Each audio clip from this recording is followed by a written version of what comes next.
হয় দুই টিমের মধ্যে এবং একটা রাউন্ড যেই টিম নেক পেরা নাই, বাট এখন এটলিস্ট আরেকটা রাউন্ড নক্সাস ব্লেজেস পাওয়া উচিত, যে এই সুযোগটা কাজে লাগানো উচিত। দেখা যাক কি হয়।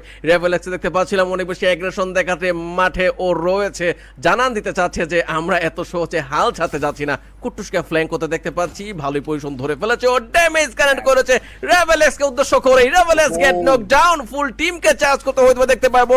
ব্লেডকে দেখছিলাম এন্টিনিতে, রেভেলেক্স জোকার দুইজনই হয়তো লিমিট হয়ে যাবে। সাইক্লোন ছিল, সাইক্লোন কি করবে এই যাত্রায় বলা মুশকিল। আইফার লেটস সি কি করতে পারেন কুট্টু। শাওয়ার্টের নক কিন্তু থ্রো করে দিয়েছেন, এবারে সাইক্লোনের উপর ফুল প্রেসার আসছে।